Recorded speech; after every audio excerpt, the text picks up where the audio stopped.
Good morning and welcome to day one. It's a cool, crisp morning. I'm picking mornings to do this. My encouragement to you is to try to protect a small space of time and try to do it around the same time each day, whether it's the morning, maybe it's at lunchtime, maybe it's even on the drive into work. I'm going to try to do a lot of this audio-wise, so you could just listen. Or maybe it's at night before you go to bed. But try to pick a time, because if you don't, then there's a good chance like a day or two may pass where you don't get to it. And then next thing you know, you're going to try to do like 3 days at once and cram it in. And I just feel like if you do it like that, because this isn't like a God Points thing where, you're just going to get this done. It's for you to interact with Scripture on a day-to-day basis, have a time to reflect, maybe listen to the sharing that people are doing. So try to do that. I think in as little as 15 minutes a day, you could probably really glean a lot out of these next 40 days. So that's my encouragement. John chapter 1. So you see this concept of Jesus being identified as the Word. And I've attached something from the Bible Project, which is an organization I love. They use creative animation to make the Bible come to life in profound but easy to understand ways, in my opinion. So I'm attaching a little clip of them explaining this idea of Jesus being the Word. Today we're only covering 5 verses. Let me read them to you. The gospel opens up with, "In the beginning, the Word already existed. The Word was with God, and the Word was God. He existed in the beginning with God. God created everything through him, and nothing was created except through him. The Word gave life to everything that was created, and his life brought light to everyone. The light shines in the darkness, and the darkness can never extinguish it." I love that verse. So, there's a couple of things I want to bring out quickly. If you've ever read the Bible at all, chances are you opened up the first page and you've read Genesis 1, where the first few words are, "In the beginning, God." Well, I think it's with great intentionality that the writer, the author of John, the Gospel of John, opens up his eyewitness account by writing down, "In the beginning, the Word." And in doing that, there's already this self-identification, there's this identification point that Jesus is God. And then he immediately goes on to kind of open the letter with this claim, right? He hasn't proved it yet. He's just starting out with a claim. "In the beginning was the Word was with God, the Word was God, he made his dwelling among us, he was the light that came in, that obliterated the darkness, and the darkness will never extinguish this light."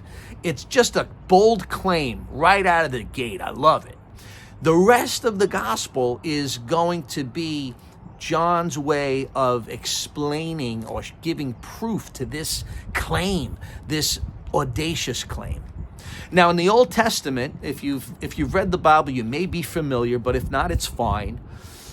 In Old Testament times, as people sought to be in the presence of God, God gave specific instructions how to build his place of worship. They built the temple, and some people think it's boring, but there's actually details of exactly how the temple was to be built. And the Israelites carried that out. And in the middle of this worship temple was kind of like a holier place in the center, and then like in the holiest of holies, in the center of it all, there was this very unique place that only one priest could enter once a year to offer sacrifices. And it was so holy, it was so set apart, that they literally tied a rope around that priest's ankle, because they thought if the holiness of God struck that priest dead, they'd not be allowed to go in and even fetch his body. So this way they could kind of pull him out with the rope. I'm serious. Like, this was the awesome holiness of God that was understood by human beings, especially the nation of Israel. And I think today, There's some good and bad about the accessibility of Jesus, and like this idea that it's like, hey, Jesus and me, my buddy Jesus, Jesus my homeboy, all these little things where it's like, you know, there's some good things about that, because I think Jesus does want to be incredibly accessible to us. The song that the kids sing, what a friend we have in Jesus, he is our friend. But there's something beautiful about the Old Testament where in Old Testament times, people didn't approach God as their little buddy. God was an awesome consuming fire. He was holy. People then understood that they were not holy and that they needed a remedy to bridge this chasm of a holy God and an unholy heart, okay? So the reason I'm bringing this up is in the middle of this inner sanctum, there was basically this tabernacle. It's kind of like, a crude way to describe it, like a coffin, okay? And this was understood to be where the most amazing presence of God literally existed, okay? And as Israel would travel when they became exiled, and they literally like take the tabernacle because they want God with them, and they'd walk around with this, box. This is what ancient people did. And I want you to contrast this to what John is introducing, which is in a similar way, in a more beautiful way, in a more powerful and profound way. The deepest presence of God is not found in a box. It's the deepest interaction with Creator God, the one who spoke the world into existence. It's found in a human being.